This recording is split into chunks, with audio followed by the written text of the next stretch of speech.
V turističnem kulturnem društvu Trškogorsko srce, ki deluje 7. leto, si prizadevajo vnovič obuditi Trško goro, nekdaj znano romarsko in turistično središče.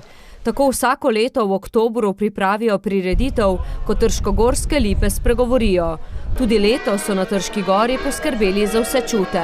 Seveda z pesmijo, z inštrumenti, z plesom in pa z dobro kapljico. In pa še kaj za podzob. K sodelovanju povabimo iz našega okolja najprej ljudske pevce, inštrumentaliste,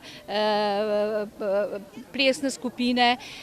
No, letos odziv je zelo velik, mi bi želeli in jih veliko povabili, ampak smo ugotovili po teh izkušnjah, ki jih imamo, ker lansko leto je bilo vse predolgo in preveč, tako da imamo res samo en tak izbor za 1 uro enega programa.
Prireditev pod lipami so obogatili ljudske pevke Čebelice, ljudske pevke Rezince, moški pevski zbor vinogradnikov Čatež, virtuozi glasbene šole Lipičnik, duo diatoničnih harmonik Kristjan in Marko ter Neža z recitacijo Slakovih pesmi. V goste je prišla tudi folklorna skupina Grmada, ki ohranja folklorno in kulturno dediščino Ribnice. Smo pač ljudske pevke in si ljudski pevci izmenjujemo nastope.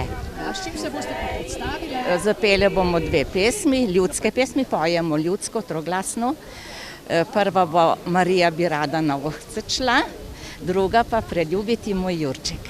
Hoj ladrija, 1, 2, 3, jaz pa grem svoj ljubc nazaj. Le dol se usedi, kaj bo stal, kaj bo stoji, slovo je mal. Hoj ladrija, 1, 2, 3, jaz pa grem svoj ljubc nazaj. Trška gora je v življenju tako njenih prebivalcev kot Novega mesta igrala pomembno vlogo, ki pa v zadnjih letih močno usiha. To želijo v društvu spremeniti. Zato, ker je najbolj atraktivna, najbolj priljubljena med Novomeščani, tudi med mladimi, pohodniki. Trška gora, jaz vedno pravim, zakaj ne bi bila naša Šmarna gora, tako kot jo imajo Ljubljančani. Mi bi imeli Trško goro in naj ljudje pridejo gor, vse se marsikaj dogaja, tudi kakšna zidanca je že odprta. V društvu so sicer dejavni vse leto. Obudili so tradicijo tako imenovanih štantov ob žegnanju na Trški gori in jih napolnili z izdelki domače obrti. Pesem na Trški gori je tudi že tradicionalna, to bomo v zimskem času po zahvalni maši tukaj na Trški gori naredimo v cerkvi koncert ljudskih pesmi.